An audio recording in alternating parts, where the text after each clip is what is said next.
Hey, it's Kelly. Welcome back to my channel where we talk all about gentle skincare, sometimes self-care, and today we're talking January favorites, the video where I share with you all the skincare and beauty products that made a big impression on me this month. So if you're so ready to dive into the first monthly faves video of 2025, give the video a big thumbs up and let's jump in.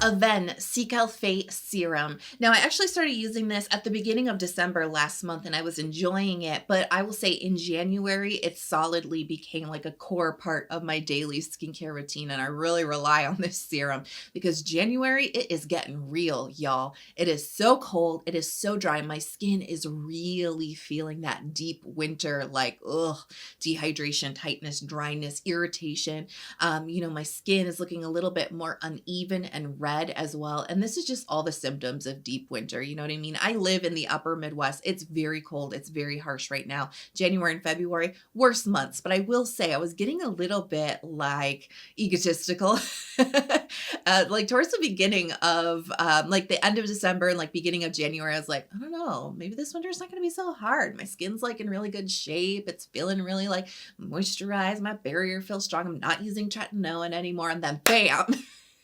I got sick right at actually it was like the end of December, beginning of January. So on New Year's, I had a cold. That definitely can mess with your skin, right? Make it feel a lot more raw and irritated and dry. And then we just experienced some of the coldest, harshest temperatures, and just the inside of my house is just so dry. Even my dog, she's sitting right over here and she's itching herself because even her skin is dry right now. So we're all feeling it right now. It's like you got a little ahead of yourself thinking that you were going to get out of winter, and skirt the worst of it. I did not, for sure. But this serum has been so helpful because it really addresses all those signs and all those symptoms. It is this really nice texture. It's a very hydrating gel type of texture with just like a hint of cream. You know what I mean? It's not like a creamy emulsion type of serum, but it is a very hydrating. It feels very soothing. It really helps to relieve the symptoms of dehydration because it just feels really replenishing just on application with the texture.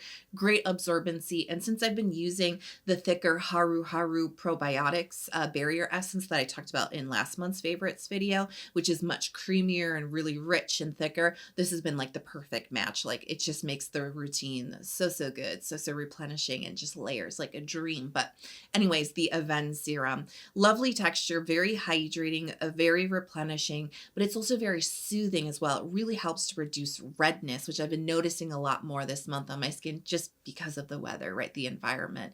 So it definitely helps with that, but it also helps with that raw, itchy, irritated feeling that I had when I had my cold, especially around this triangle of doom, right? When you're like just blowing your nose all the time and just this area just feels so raw and sore. This helped to really get that skin back in shape, but also just throughout the rest of this month, I've just been feeling a lot of dehydration because inside is just so dry, and that really makes my skin look red and inflamed. And this is really helping to address that. Ingredients wise, it looks so simple on the surface, right? You're like, is it just like the thermal water? Like what's going on here? But there is a key ingredient here that I think is really responsible for the majority of the strong soothing benefits of this serum. And it's interesting because it's one of the active ingredients in the neon modulating glucoside serum, which is another one I would reach for in this type of situation. A little creamier type of texture, but I've loved that for so many years, and it's so great at reducing irritation and inflammation. Well, this shares that same active ingredient, that Simcitive, which is 4-T-butyl cyclohexanol. Ooh, I said it. This is a really interesting ingredient because it's great for bringing intense soothing to the skin quickly. The hallmark of this ingredient is that it really helps to reduce irritation like within 3 minutes of application on the skin, just like instant soothing. And it works in an interesting way because it works at the cellular level, and it like basically intercepts the irritation signal in the skin. So if you are like being bothered by that feeling on your skin, and there have been a few days where I'm like, I need to like do something with my skin right now because I can't stop thinking about how itchy and raw and stingy it feels right now because it's just so dehydrated.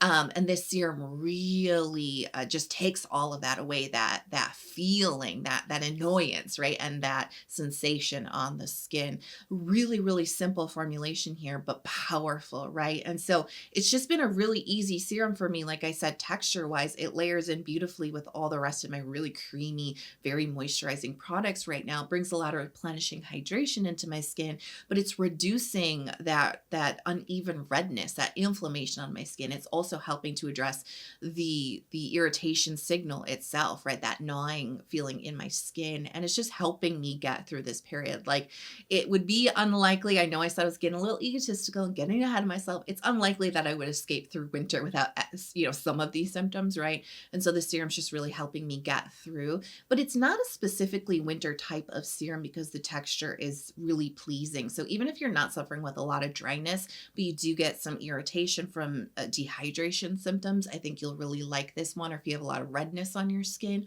I think you'll like this one. I can see myself reaching for this even in the summer months because I just think it has a really beautiful, breathable, lightweight, refreshing, but very hydrating feel while like just really intensely soothing the skin. Necessaire, the vitamin C body serum. Now at the beginning of January, I released a short with my 2025 skincare trend predictions. And one of my predictions was that there's going to be a real big focus on body care this year, but not just hydrating and moisturizing body care, but really a focus on targeted active ingredients in body care formats, right? So like large, serums for your body, but with targeted active ingredients like this product from Necessaire with vitamin C in it. I think that there has been a big boom in body care, but we haven't really been focusing in on those targeted actives like we would use on our face. And so I really do predict that to become even bigger this year. And I'm very excited about that because I'm getting a lot more interested in body care than I used to be in the past. I was always just so focused on my face goals, if you will. But now that I feel like I've gotten to a really good spot and really good progression, and I have just such a great routine going right now, I'm like, ooh, I can expend some energy now below the chin, right? And so I have been working a little bit more on my body care, but it has been frustrating to find products in a size that befits body care. You know what I mean? I often will use up a lot of like different serums or like different PR samples and stuff on my body, but that could get very expensive if I was actually purchasing those products because they're so tiny. And it's like, I can go through a serum in like a week or two, just covering my back. You know what I'm saying? So I'm loving these larger formats, but with those targeted ingredients. And so, especially speaking of my back, this is an area that I've been working on for the last year, maybe a little bit less than a year, I will say. But I always get breakouts back there. So I always have an exfoliation routine going, but I noticed that it's hard to see your back, you know what I mean? But it's like, I finally was like, hey, wait a second. My back is very uneven. I do have just, I think, an accumulation of just a lifetime of like, sun exposure, right? So some unevenness on my back that I would like to get, just like that dullness and that unevenness taken care of. And it's not being fully addressed by what I often use is like a BHA or really an AHA, like a toner on my back, and that helps to control the breakouts. But I'm really, really focusing in on that dullness and that unevenness on my back, and I do have a little bit on my arms as well. And so I really want to address that. And so this product is great because it's about brightening body skin. So they are using a derivative of ascorbic acid, which is THDA. So it's a stabilized form of vitamin C, which is great for something like this because you definitely don't want this large format body serum with like that unstable ascorbic acid going bad on you, right? And turning like brown and oxidizing. So I love that they're using a stabilized form. It's very promising, particularly for brightening the skin. And then they're oomping that up, of course, with niacinamide, right? But they're also using tranexamic acid in this formula, which is very interesting, which is a really great brightening ingredient that I personally love using in my face routine, right? So I am all on board for tranexamic acid for body care. And then they're also using a derivative of azelaic acid, which is interesting as well, because another one I like to use on my face, particularly for congested skin. I was talking about, body breakouts, right? It's great for congested skin, clogged pores, but it also helps to reduce redness, inflammation, and it helps with hyperpigmentation. And so I do have, like I'm saying, some unevenness on my skin, but I also have hyperpigmentation when I do get those inflamed breakouts on my back as well. So there's actually a lot more beyond the vitamin C. It's a really interesting multi-layered active body serum, which I think is really cool. And it has this really hydrating, fluffy texture, which is just a dream to apply because it does sink into the skin really, really nicely. Now, I really do want to emphasize that this is, in my opinion, it's a body serum. I guess they're not very clear about that on the packaging. It's not a lotion. And so I do put this on, and then I do cover that. I was going to say coat it. It's winter. I definitely coat myself in another layer of moisturizer, a dedicated moisturizing cream for my body. So just in case, because I was reading some reviews of this cream and people are like, it's not moisturizing. I'm like, I don't think it's really meant to be a replacement for your body lotion, especially if you have dry skin like I do. So anyways, I've really been liking the results of this. I've been noticing some modest, but like promising improvement. And the modest results that's totally on me because I'm still building consistency with my body care routine. I could be applying this a lot more than I am. I'm a little bit more like once or twice a week, and I could be doing it a lot more and seeing faster results, but it's a winter time. So I got a little bit of time before summer comes and we're like showing off some skin, right? So I have to shout out Stratia Fortify Oil, which I know I've named as a monthly favorite in the past. Probably like 2019 is probably when I did. Quite honestly, it's been a while, but you've seen me use this throughout the years. It is one of my favorite facial oil blends. But I did want to talk about it this month because, as I've been mentioning over my routine videos over like November and December, I was using the Ordinary Bee Oil. And I had mentioned to you that this has yet again appears to be discontinued by The Ordinary. I cannot put my energy on that product if it's going to keep going in and out of stock or discontinue, I can't. You know what I mean? I can't with the trauma right now. So I wanted to talk about Stratia Fortify because this was my natural, next choice, right? I really love this oil blend. And for me personally, the texture, the benefits that it brings are very similar to bee oil. So Fortify blends oils that are rich in omega-3, 6, and 9 fatty acids. And Stratia is all obsessively researched. So it's all about how, the ratios and the balances of these particular omega fatty acids and these oils help to strengthen your skin barrier, help to relieve inflammation, help to relieve the symptoms of dry skin while still having a really pleasing type of texture. So they're using some really interesting oils in here, including camellia seed oil. There's borage oil in here, which I do believe is in bee oil. That's where the bee and bee oil comes from. So another oil here that's shared. They're also using marula oil, jojoba oil, and interestingly, there's tamanu oil in here. Another oil that I've been a fan of, even just in like 100% tamanu oil oils.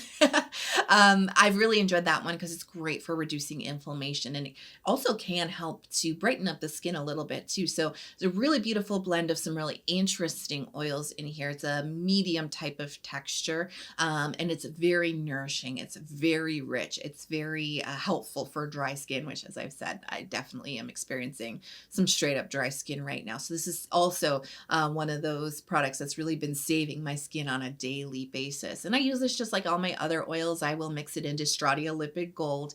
But I really wanted to bring it up because I know some folks are like, what should I be, thinking about now that bee oil is discontinued? And I would suggest this particular one. I know it's not accessible to everybody, but this is my next favorite oil blend. And to be honest, I haven't been trying a lot of new skincare products this month. Like I said, like my skin's going through it and I am just relying on my staple products. Some of the stuff I talked about last month, I'm still using right now. What I just talked about. out, and then the core skincare routine that you see me using all the time. I have not been switching things up out of necessity, right? Like you just got to lean on what works. And so, yeah, I've been experimenting too much. And when I was putting this video together, I was like, I was getting hard on myself. I was like, I don't have anything new to talk about. Like, this is so boring. There's a lot of pressure. I feel like it's at every month to have like something new to talk about or multiple new things to talk about. Like sometimes I think it's actually unrealistic. So that's why you sometimes see me repeating a lot of the same things or talking about some different things. And so I wanted to actually talk about a makeup product because I just picked up the Fwee 3D volumizing gloss in December, and I'm absolutely obsessed with this. I know everybody talks about the pudding pots, but I particularly like this 3D gloss because it's exactly what I'm looking for in a lip product. Not only does it bring the high gloss shine that doesn't wear down too quickly, but it's not a sheer gloss. It actually has more of an opaque, milky color payoff to it. Because I find I'm making my perfect lip product. I'm often layering like a lip tint with like a gloss with like something else to top it off to get exactly what I'm looking for. Sometimes you all will ask me like, what's your lip color? I'm like, I don't know if I can remember the concoction that I came up with that day. But all that being said, like everything I need is in this bottle. So I'm wearing it right now and I'm not wearing anything like underneath it at all. Like this is it. There's a little lip pencil, but that's it.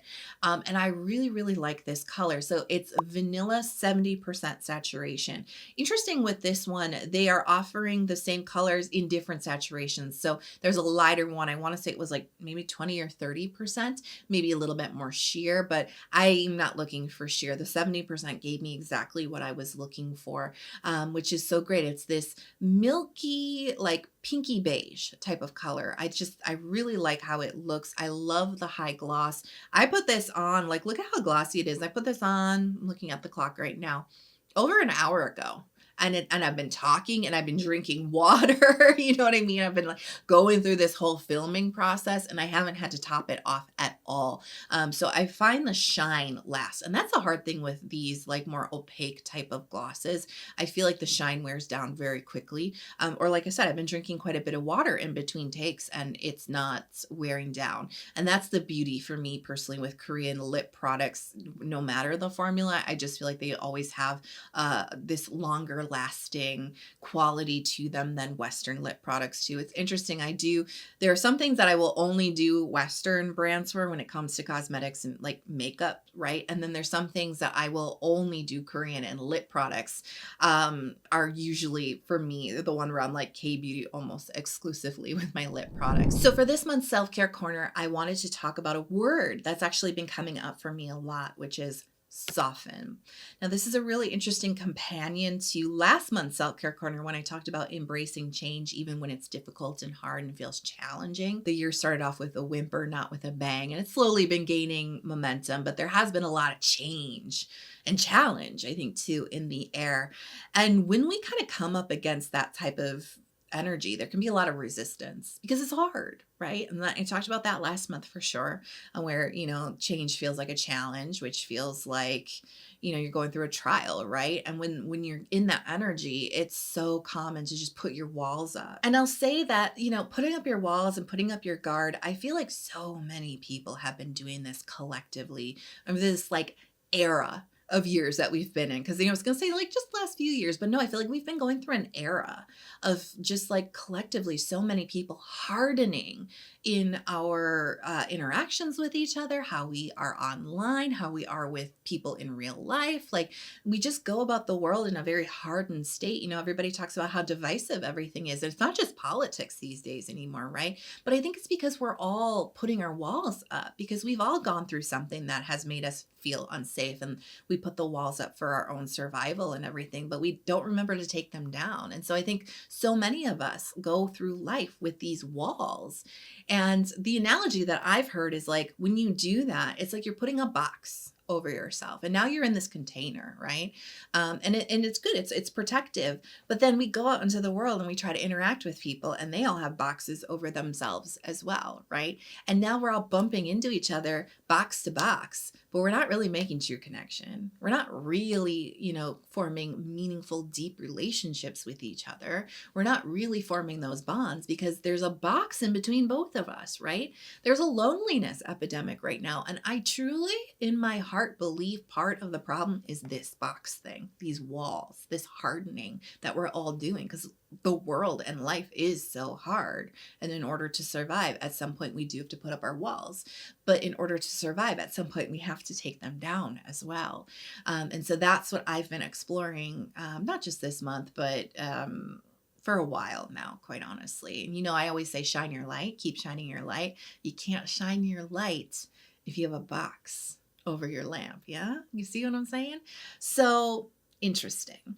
I will say, it is a safety mechanism to put the walls up. You do need to be in a safe spot to take your walls down. And that's why so many of us have them up for so long, right? And like I said, myself included. So here's a few tips for self-care practices that will support safety for softening. Meditation can be very helpful. Breath work can be a way for us to physically get into a meditative state. Yoga, I have rediscovered my yoga practice over the last couple of months, and it has been very helpful for literal softening of physical body, right? But also the mental and emotional body has also benefited from a little bit more of a traditional approach to yoga, right? But yoga can create a safe container to soften, right? And so journaling is another great one to explore the reasons why we put our walls up in the first place, and what it might take to soften those walls, even just a little bit, right? What else? So many things. Sometimes even people get a softening effect from exercise, from dancing, right? From even massage can sometimes have a release that allows us to soften too. So there's a lot of self-care practices that we can use to support the softening process. And it is a process, and it's not always easy. And that's why I'm saying this word's been coming up a lot for me, because as I've been exploring this through my self-care practices, that's been allowing me to feel safe to soften in everyday life now. Sometimes I'll feel, the wall, and then I'll be like, no, soften. I've gotten to a point where I can remind myself in the moment now, but that's taken some work. But I've also found that I am relating to the world in such a different way now that I'm so open and soft. It's not about being a pushover. It's not about people crossing your boundaries. That's a separate thing, to be clear. But it's just about going about the world in a way that's a little bit more open, a little bit more available for connection, and kind of experiencing the world in an openness that allows for more wonder, and that allows for more connection and excitement and all of that. And so, yeah, I wanted to share that because it's not an easy one at all, but there are things that we can do that can kind of help us on that journey. So when it's safe and it's time to soften, we're able to do that. So tell me, how has 2025 been for you so far? Let me know your favorite skincare products or self-care lessons that you've learned this month in the comments below. And if you love this video and you're not subscribed, please hit subscribe. Come join our community, especially if you love pairing skincare with deeper self-care to bring out that inner glow. And don't forget to turn on notifications so you're never out of the loop, because I'm very active here on YouTube. All right, I do hope that you're healthy, happy, and safe. And please, please, please keep shining your light. We need you. I can't wait to see you in the next video. I'll talk to you soon.